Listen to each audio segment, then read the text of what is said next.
রব্বুল আলামিন বললেন, ওয়ামা কানা লিমুমিনিন ওয়ালা মুমিনাতিন ইযা কাদাল্লাহু ওয়া রাসূলুহু। আল্লাহ রব্বুল আলামিন বললেন, আল্লাহর পক্ষ থেকে, আল্লাহ রাসূলের পক্ষ থেকে মুমিন মুমিনাতের জন্য যে সিদ্ধান্তটা দেওয়া হয়, যে সিদ্ধান্তটা আল্লাহর পক্ষ থেকে, রাসূলের পক্ষ থেকে গৃহীত হয়, সেই সিদ্ধান্তই মুমিনদের জন্য উত্তম এবং শ্রেষ্ঠ সিদ্ধান্ত, সেটাই চূড়ান্ত সিদ্ধান্ত। সুবহানাল্লাহ বলেন। প্রিয় ভাইরা আমার, আল্লাহ তাআলা আরো বললেন, ওয়া মান ইয়াসিল্লাহা ওয়া রাসূলাহু ফাকাদ দাল্লা দালালাম মুবিনা। জোরে বলেন আল্লাহু আকবার। আর যারা অবাধ্য হয়ে যায়, যারা আল্লাহর আইন, আল্লাহর দেওয়া সিদ্ধান্তকে অবজ্ঞা করে চলে, আল্লাহর আইনকে যারা মেনে নেয় না, রব্বুল আলামিন বললেন তারা পথভ্রষ্ট হয়ে যায়, সুস্পষ্ট পথ হারা হয়ে যায়। নাউজুবিল্লাহ বলেন। প্রিয় ভাইরা আমার, আল্লাহ তাআলা ইমানদারদেরকে সতর্ক করে বললেন, ইমানদাররা আল্লাহর সিদ্ধান্তকে গ্রহণ করবে। বেঈমান মুনাফিক মুরতাদের সিদ্ধান্ত ইমানদার কখনো গ্রহণ করতে পারে? এইজন্য বন্ধুগণ আমার, আপনি যখন ইমানদার একজন হিসেবে পরিচয় দিবেন, তখন আপনার সিদ্ধান্ত হবে কার সিদ্ধান্ত? কথা বলেন, কার সিদ্ধান্ত? আল্লাহর সিদ্ধান্তই আপনার সিদ্ধান্ত, বিশ্বনবীর সিদ্ধান্তই আপনার সিদ্ধান্ত। আল্লাহ রাসূলের বাইরে সিদ্ধান্ত নেওয়ার মুমিনের কোনো অধিকার আইয়াকুনা লাহুমুল খিয়ারা, এটাই শ্রেষ্ঠ, এটাই উত্তম। সুবহানাল্লাহ বলেন। আপনার ইমানটা কত দামি! আপনি যে আজকে এই মজলিসে বসলেন, আপনার ইমানটাকে আল্লাহ মজবুত বানায়া দিলেন ইমানদার হিসাবে। আল্লাহ তাআলা আপনার ইমানটাকে কবুল করে নিলেন, যার কারণেই আপনি এই মাহফিলে মজলিসে বসার সুযোগ হয়েছে। সুবহানাল্লাহ বলেন। জোরে বলেন সুবহানাল্লাহ। প্রিয় ভাইরা আমার, এই আয়াতের আলোকে 5টা পয়েন্ট আপনাদেরকে বলবো। 1 নাম্বার পয়েন্ট হলো, আল্লাহর কয়েকটা সিদ্ধান্তের ভিতর থেকে 5টা সিদ্ধান্তের কথা শোনাবো। 1 নাম্বার সিদ্ধান্ত হলো হেদায়েতের মালিককে বলেন। কথা বলেন, কে হেদায়েতের মালিক? কে? আল্লাহ চাইলে কাউকে হেদায়েত দিতে পারেন, আবার আল্লাহ চাইলে কাউকে হেদায়েত না দিয়ে পথভ্রষ্ট করে জাহান্নামে নিক্ষেপ করতে পারেন। সুতরাং হেদায়েতের মালিক একজন, তিনি কে? আল্লাহ রাব্বুল আলামিন কোরআনুল কারীমের মধ্যে বললেন, ইন্নাকা লা তাহদি মান আহবাবতা ওয়ালাকিন্নাল্লাহা ইয়াহদি মান ইয়াশা ওয়া হুয়া আ'লামু বিল মুহতাদিন। জোরে বলুন আল্লাহু আকবার। আল্লাহ যাকে চায় হেদায়েত দেয়, আর আল্লাহ যাকে চায় না হেদায়েত দেয় না, হেদায়েতের আলো দেখায় না। সুতরাং হেদায়েত প্রাপ্ত হওয়ার জন্য সৌভাগ্য অর্জনের কয়জনেরই আছে? ঠিক কিনা বলেন? আল্লাহ ইমানদারদেরকে হেদায়েত দিয়েছেন, আল্লাহ ইমানদারদেরকে ঈমানের নূরে নূরান্বিত করেছেন, আলোকিত করেছেন। সেজন্য ইমানদাররা আল্লাহর হেদায়েতের ছায়াতলে আসতে পেরেছে। আর যাদেরকে আল্লাহ হেদায়েত দেয় নাই, তারা বেঈমান মুনাফিক হয়ে, মুরতাদ হয়ে দুনিয়া থেকে বিদায় নেয়। ঠিক কিনা বলেন? আল্লাহ রাসূল জানালেন, ও আমার গোলামেরা, আমার উম্মতেরা, তোমরা কোরআন পড়ো, কোরআন নিয়ে গবেষণা করো, কোরআন তেলাওয়াত করো, কোরআন শোনো। কেননা এই কোরআন কিয়ামতের দিন তোমার পক্ষে সুপারিশ করবে কার দরবারে? আর রাসূল বলেন, কার দরবারে? আল্লাহর দরবারে আপনার পক্ষে কোরআন সুপারিশ করবে। আল্লাহ রাসূল বললেন, আল কোরআন ওয়াস সিয়ামু ইয়াশফাআন ইয়াউমাল কিয়ামাহ ইলা আখিরিল হাদিস। আল্লাহ রাসূল জানালেন, কোরআন এবং রোজা কিয়ামতের দিন আল্লাহর দরবারে আপনার পক্ষে সাক্ষী হয়ে যাবে, সুপারিশ করবে। কোরআন বলবে, আল্লাহ, রাতের বেলা তোমার গোলাম আমার এই আনিত বিধান, তোমার দেওয়া বিধান আমার মধ্য দিয়ে জমিনে বাস্তবায়ন করার জন্য যে কোরআন দিয়েছিলে, সেই কোরআন তারা ধারণ করেছে, বাহন হিসেবে গ্রহণ করেছে, কোরআনকে সংবিধান হিসেবে গ্রহণ করেছে। সেই কোরআন নিয়ে তারা রাত কাটিয়ে দিয়েছে, সেই কোরআন নিয়ে তারা সময় কাটিয়ে দিয়েছে। আল্লাহ সেই কোরআন, আমি কোরআন আপনার পক্ষে আপনার কাছে সাক্ষী দিচ্ছি, এই গোলামকে আপনি মুক্তির ব্যবস্থা করে দিন। কোরআনের সুপারিশ আল্লাহ গ্রহণ করো, ওই মানুষটার পক্ষে রায় দিয়ে দিবে। সুবহানাল্লাহ বলেন। তেমনি ভাবে রোজাও আপনার পক্ষে দাঁড়িয়ে যাবে। সারাদিন উপোস থাকার কারণে আল্লাহর দরবারে রোজা বলবা, আল্লাহ তোমার এই গোলাম সারাদিন না খেয়েছিল, উপোস ছিল, তোমার ভয়ে দানা পানি কোনো কিছুই সেই মুখে দেয় নাই। সেই দিন রোজা সুপারিশ করবে, আর রোজার সুপারিশ কবুল করে বান্দাদের জন্য জান্নাতের নাজ নিয়ামত যিনি ব্যবস্থা করবেন তিনি কে? প্রিয় বন্ধুগণ আমার, এই জন্য কোরআনের বাগান আমাদের জন্য খুবই গুরুত্বপূর্ণ। যে যেখানে আছি অবস্থান করছি, আমরা কোরআনের মাহফিলে চলে আসি, আল্লাহর কোরআন শোনার জন্য চলে আসি। মুনাফিক কাফেররাও আল্লাহ রসুল যখন কোরআন তেলাওয়াত করতেন শোনার জন্য চলে যেতেন। অনেকের এই হেদায়েতের ব্যবস্থা করে দিয়েছেন একজন, তিনি কে? প্রিয় ভাইয়ের আমার, যে গল্পটা বলতে চেয়েছিলাম, আমরা শুধু দুনিয়ার পিছনেই পড়ে আছি। এই দুনিয়া দুনিয়া আপনার পিছনে পড়তে চাই না। দুনিয়া আপনাকে যদি গ্রাস করতে পারে, অন্য জায়গায় গিয়ে দুনিয়া তার কাজ খুঁজে নেই। কারণ আপনাকে যদি পথভ্রষ্ট করতে পারে, দুনিয়ার কাজ আপনার পিছনে আর থাকে না। এই জন্য বনী ইসরাইলের 3 জন ব্যক্তি কাজ খোঁজার জন্য বের হয়েছিলেন। প্রতিমধ্যে 4 টুকরা স্বর্ণের দেখা তারা পেয়েছিল। 4 টুকরা স্বর্ণ, ব্যক্তি ছিলেন 3 জন। তাহলে ভাগ করতে যদি যাই, ইনসাফ যদি বন্টন করতে চাই, তাহলে 3 জনের মধ্যে ভাগাভাগি করতে গেলে একটা স্বর্ণের টুকরাকে ভেঙে টুকরো টুকরো করতে হবে, ঠিক কিনা বলেন? সেই জন্য তারা 3 জনে খুশি হয়ে গেল। 3 জনেই সলা পরামর্শ করে একজনকে বাজারে পাঠিয়ে দিলেন। তাকে বলা হলো নাস্তা নিয়ে আসার জন্য, সে নাস্তা নিয়ে আসতেছে। এইদিকে 2 জন মিলে চিন্তা করলো, সেই যদি নাস্তা নিয়ে আমাদের কাছে চলে আসে, তাহলে আমরা 2 জন মিলে সেই ব্যক্তিরে মারতে মারতে দুনিয়া থেকে বিদায় করে দিব। আবার অন্যদিকে আপনার যে ব্যক্তিটা নাস্তার জন্য গিয়েছিল, সেই ব্যক্তিও চিন্তা করলো, আমি যখন তাদের কাছে চলে যাব, তখন এই কাবার তো তাদের মাঝে আমি উপস্থাপন করব। সুতরাং কাবারের সাথে যদি বিষ মিশায়া দিই, ওই 4 টুকরা স্বর্ণ সব আমার আমার হয়ে যাবে, ঠিক কিনা বলেন? এই যেমন চিন্তা তেমন কাজ। ওইদিকে 2 জনের চিন্তাও তারা বসে আছেন।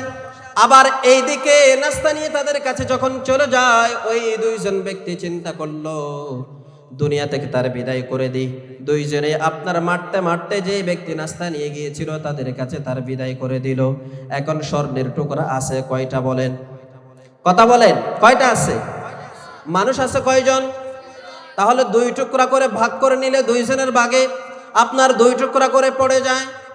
এবার তারা 2 জনে চিন্তা করলো, স্বর্ণের টুকরা তো আমরা 2টা করে পেয়ে গেলাম, এবার আমরা নাস্তা করে নিই। 2 জনে নাস্তার জন্য বসে যায়।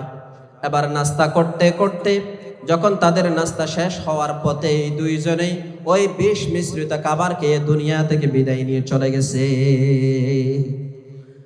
বন্ধুগণ আমার, বোঝার জন্য বলছি, আপনার সম্পদ, বাড়ি গাড়ি, নারী, দুনিয়ার সব কিছু পিছনে আপনি দৌড়াচ্ছেন। আপনি দুনিয়ার সম্পদ আহরণ করার জন্য সময় নষ্ট করছেন। দুনিয়ার জমিন আল্লাহর কোরআনের মাহফিলের আয়োজন হয়, আপনি দুনিয়ার পিছে এরপরও ছোটাছুটি করছেন। দোকানে কিংবা বিভিন্ন রাস্তায় অলিতে গলিতে বসে আছেন, আপনি বিভিন্ন জায়গায় সময় নষ্ট করছেন। আপনাদের মতো ওই 3 জন ব্যক্তিও চিন্তা করছিল, দুনিয়া খোঁজার জন্য বের হয়েছিল, কিন্তু তারা 3 জনেই লাশ হয়ে ফিরলেন।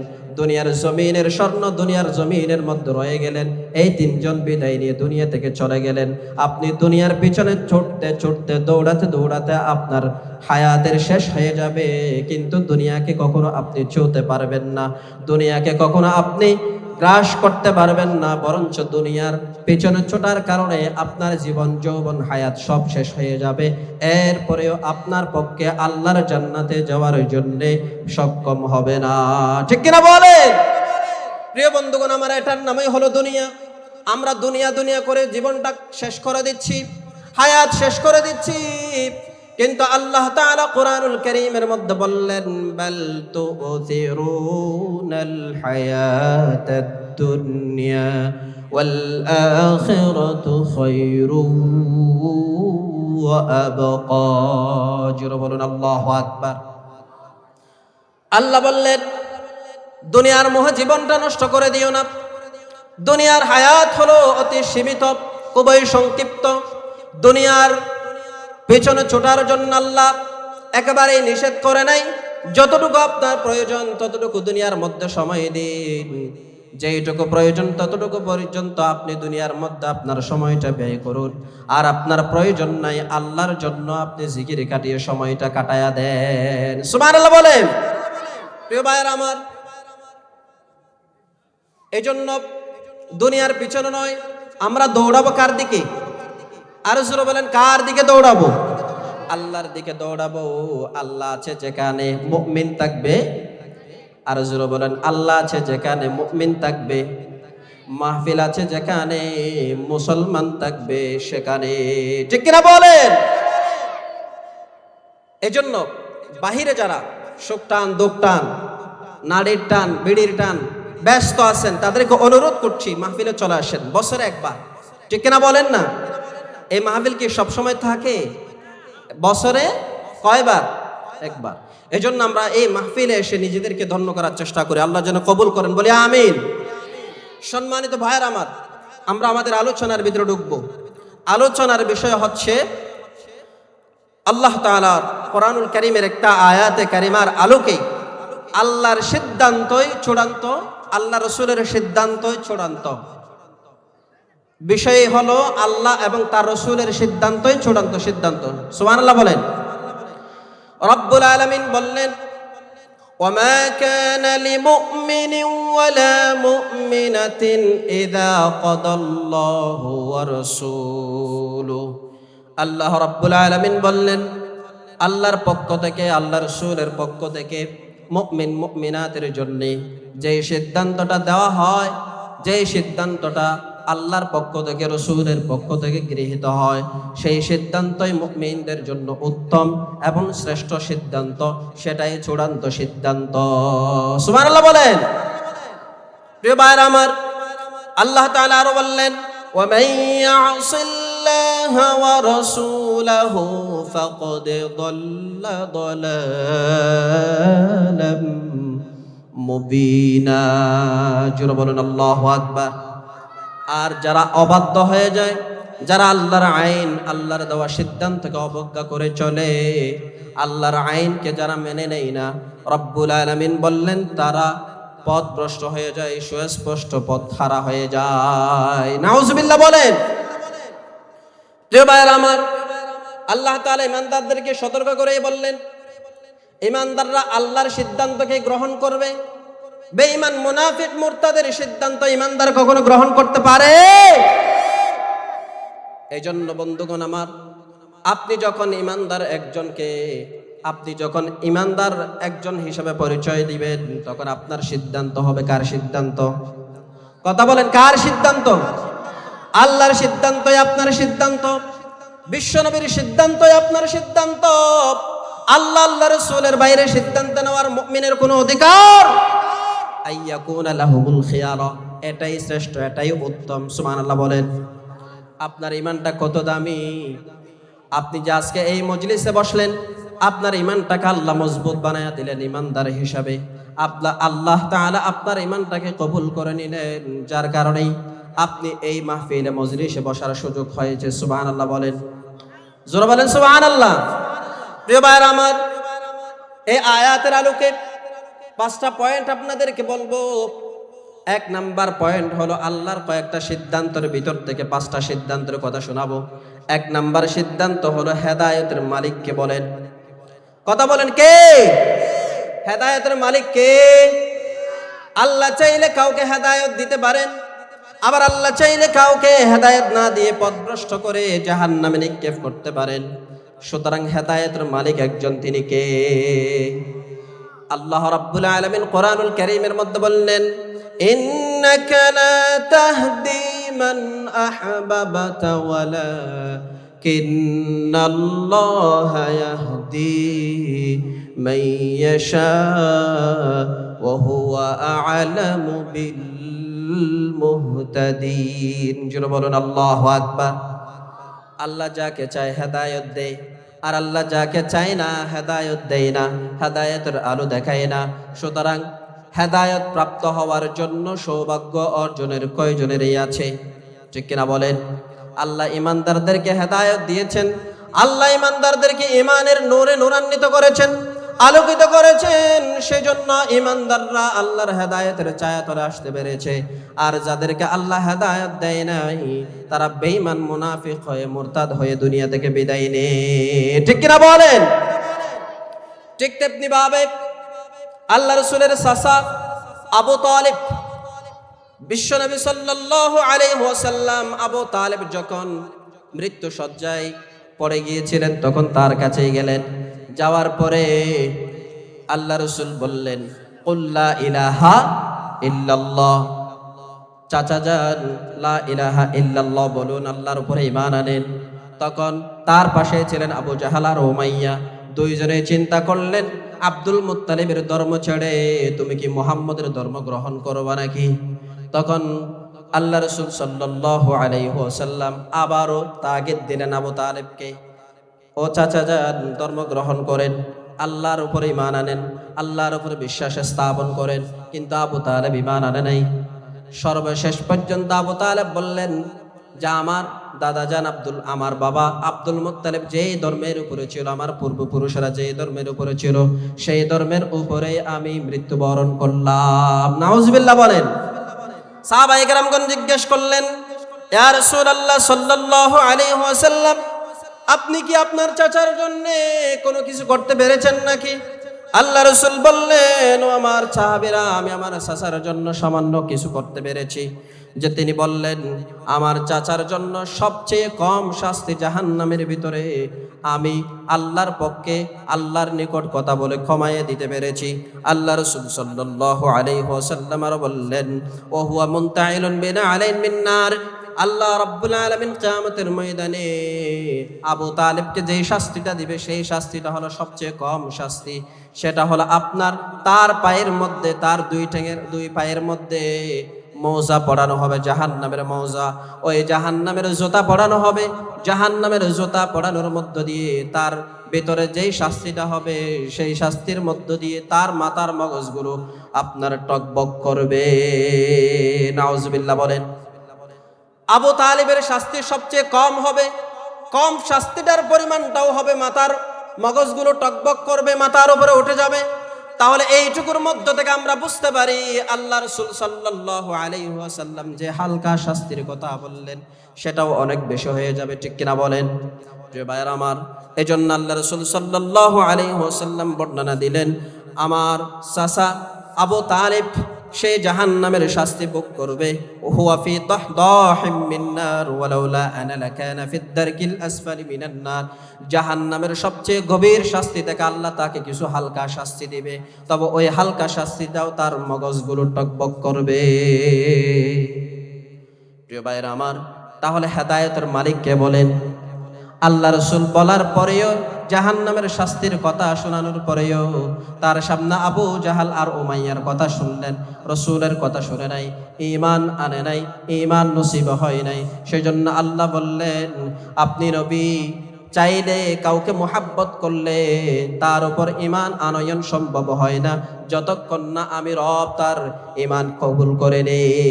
সুবহানাল্লাহ বলেন। প্রিয় বন্ধুগণ আমার, এই জন্য আবু তালেবের ঈমান নসিব হয় নাই, কারণ চাই নাই কে? কথা বলেন, কে চাই নাই? আল্লাহ চাই নাই, সেই জন্য আবু তালেবের ঈমান নসিব হয় নাই। এটা থেকে আমরা বুঝতে পারি হেদায়েতের মালিক একজন, তিনি কে? রাস্তা দেখাবেন যিনি, তিনি কে? আজকে হেদায়েত শূন্য হয়ে মানুষ পৃথিবীর জমিনে এদিক সেদিক ঘোরাফেরা করছে, আছে না নাই? আপনি যখন হেদায়েত প্রাপ্ত হয়ে যাবেন, আল্লাহর নিয়ামত আপনার জন্য নিয়ামতে পরিণত হবে।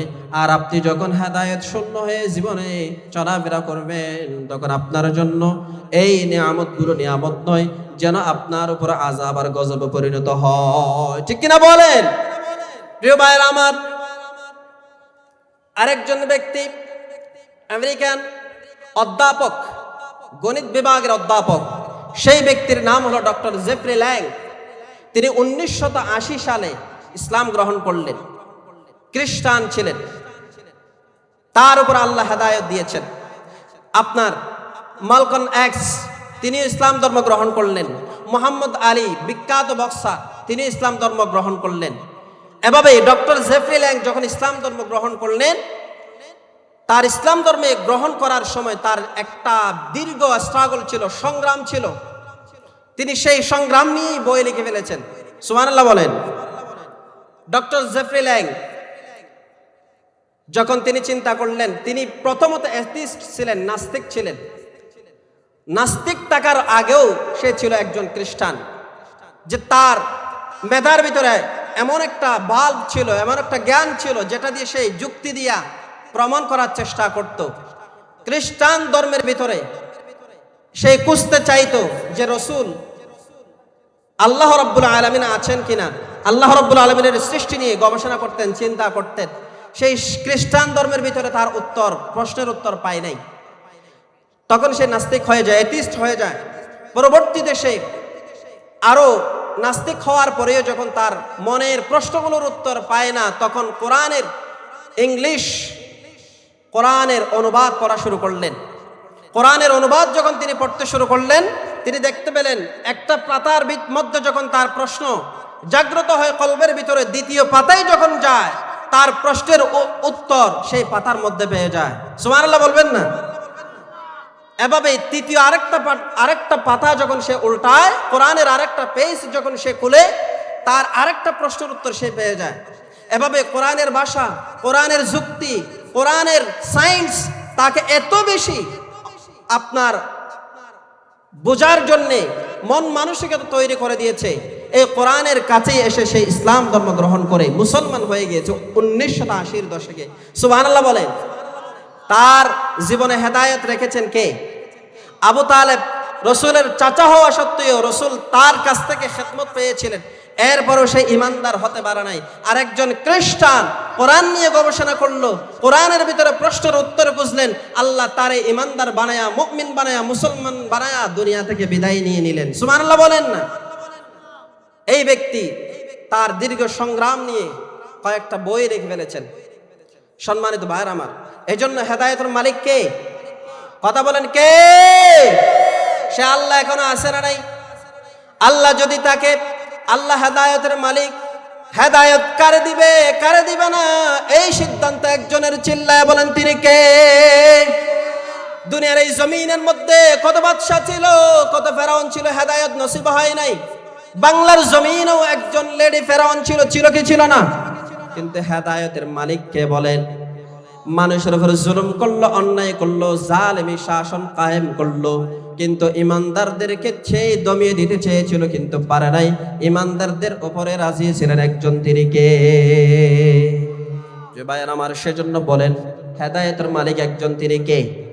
কথা বলেন কে? 2 নাম্বার সিদ্ধান্ত হলো হায়াত আর মউত।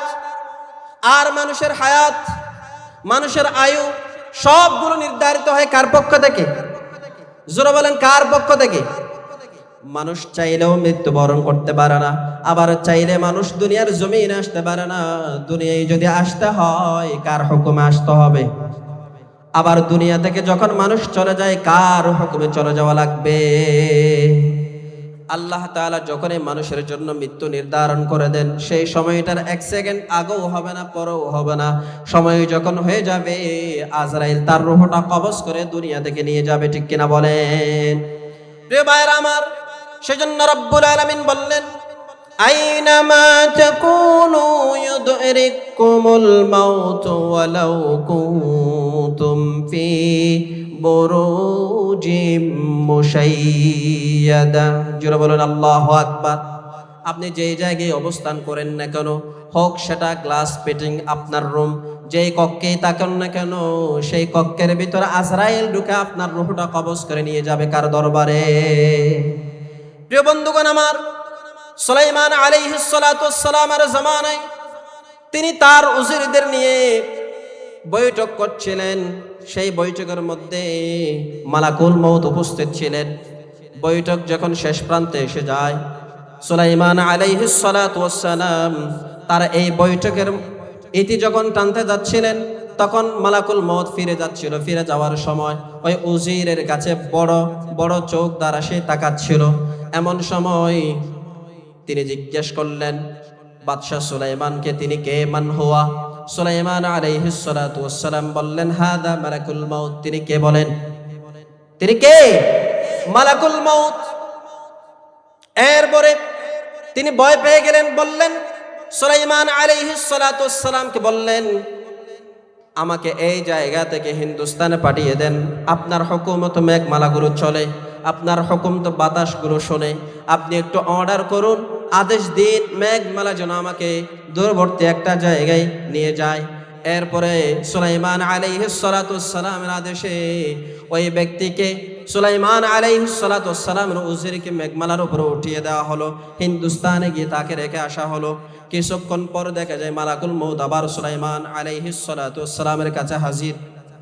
তিনি বললেন, আমি তো আশ্চর্য হয়ে গেলাম, আপনার এই জায়গায় যে মানুষটা ছিল, সেই মানুষটা জান কবজ করার অর্ডার ছিল আল্লাহর পক্ষ থেকে অমুক জায়গায়, কিন্তু সেই মানুষটা দেখলাম এই জায়গায় অবস্থান করছে। আমি আশ্চর্যান্বিত হয়ে গেলাম। আমি আমার কাজের জন্য চলে গেলাম, সেখানে গিয়ে দেখতেছি সেই মানুষটা সেই জায়গায় অবস্থান করছে, আর তার জান রূহটা কবজ করে আমি আবার আপনার কাছে চলে আসলাম। সুবহানাল্লাহ বলেন। তাহলে হায়াত আর মউত, কে কতক্ষণ বাঁচবে, কতক্ষণ থাকবে, কতক্ষণ দুনিয়ায় অবস্থান করবে, এটা কার পক্ষ থেকে নির্ধারিত? এই মানুষটা চিন্তা করে নাই যে সেই দূরবর্তী জায়গায় গেলে বেঁচে যাবে, এটাই চিন্তা করছিল, কিন্তু আল্লাহর হুকুমে আজরাইল সেখানে উপস্থিত হয়ে গেছেন। সুবহানাল্লাহ বলেন। তার রূহটা কবজ করলেন। তার রূহটা কি করলেন? কবজ করলেন। এভাবেই আল্লাহর পক্ষ থেকে মানুষের হায়াতগুলো নির্ধারিত। ইযা জাআ আজালুহুম লা ইস্তাখিরুনা সাআতান ওয়ালা ইস্তাকদিমুন, সেটা এক মুহূর্ত আগেও হবে না, পরেও হবে না, দুনিয়া ছেড়ে চলে যেতে হবে। ঠিক কিনা বলেন? যে ভাইরা আমার, 3 নাম্বার আল্লাহর পক্ষ থেকে সিদ্ধান্ত হলো যে এই রাষ্ট্র ক্ষমতা কার হুকুমে চলবে? জোরে বলেন না, কার হুকুমে চলবে? আল্লাহর সিদ্ধান্তই চলবে। রব্বুল আলামিন বললেন, আলা লাহুল খালকু ওয়াল আমরু তাবারাকাল্লাহু রাব্বুল আলামিন। জোরে বলেন আল্লাহু আকবার। এই জমিন কে তৈরি করলেন? কথা বলেন। এই জমিনের মালিক কে? আসমানের মালিক কে? বলেন। আপনার মালিক কে? আপনিও আল্লাহর, আমরাও আল্লাহর। এই জমিনও আল্লাহর, আকাশও আল্লাহর, বাতাসও কার? বলেন। আল্লাহর যদি সব কিছু হয়, তাহলে এই জমিনেও হুকুম চলবে একজনের। চিল্লায়া বলেন, তিনি কে? আলা লাহুল খালকু ওয়াল আমর, এই গোটা পৃথিবীতে হুকুম চলবে একজনের। তিনি কে? বলেন। প্রিয় ভাইরা আমার, ছোট্ট একটা গল্প, যে মানুষ আপনার কেমন ধোঁকার মধ্যে বসবাস করছে। এক নাপিত বললেন, এই যে একটা ছেলেকে ডাকে বললেন, এই ছেলেটা হলো সবচেয়ে বেশি বোকা। যে মানুষটা চুল কাটতে গেল, তারা বলতেছে এই ছেলেটা কি? বোকা। কেমন বোকা দেখাও দেখি। ডাকার পরে এই ছেলেটা আসলো, তার 1 টাকার কয়েন দিল, 5 টাকার কয়েন দিল, 2 হাতে 2টা কয়েন। বলে যে এখান থেকে তুমি কোনটা নিবা? সে দেখা যায় 1 টাকার কয়েনটা নিল। তখন যে ব্যক্তি চুল কাটতেছে সেই তো বলতেছে আসলেই তো সে মহা বোকা। তখন চুল কাটা শেষ হওয়ার পর ওই ব্যক্তিরে দেখতেছে, ছোট্ট শিশুকে, তারা ডাকলো, ডাক দিয়া বলতেছে যে তুমি 1 টাকার কয়েন কেন নিলা? তুমি তো বড় বোকা। তখন সেই ছোট্ট শিশুটা বলতেছে যে ওই কথা যা আমাকে বোকা বলেই আপনাকে পরিচয় করিয়ে দিয়েছে। আচ্ছা শুনেন তাহলে সেই কথা। আজকে 3 মাস হলো সেই ব্যক্তির কাছ থেকে আমি 1 টাকার কয়েন নিচ্ছি। কয় মাস বলেন? 3 মাস হলো। এই 3 মাস যদি 3 মাসে না নিয়ে যদি 5 টাকার কয়েন যদি আমি নিয়ে নিতাম, তাহলে সেই তখন আমাকে বুঝে ফেলতো যে আমি চালাক মানুষ। আমি কি বলেন? চালাক মানুষ। পরবর্তীতে সে আর আমাকে ডাকতো না, আর আমার আইসক্রিম খাওয়ার সুযোগ হতো না। ঠিক কিনা বলেন না? তাহলে 1 টাকা করে 3 মাসে সে 90 টাকা পেয়েছে। ওই সময় চালাক পরিচয় দিলে তার 5 টাকা দিয়ে তার শেষ। ঠিক কিনা বলেন? এই 54 বছরের ইতিহাসে বাংলাদেশের জমিনের মধ্যে মানুষদেরকে এরকম বোকা বানিয়েই ক্ষমতা দখল করে, চেয়ার দখল করে মানুষের জননিরাপত্তাকে অনিশ্চিত করা হয়েছে, মানুষের অধিকারগুলো নষ্ট করা হয়েছে। ঠিক কিনা বলেন? ক্ষমতার মসনদের চেয়ারের পালাবদল হয়েছে, কিন্তু মানুষের ভাগ্যের কোনো পরিবর্তন হয় নাই। কারণ সেই রাষ্ট্র ছিল আপনার মানব রচিত মতবাদ দ্বারা।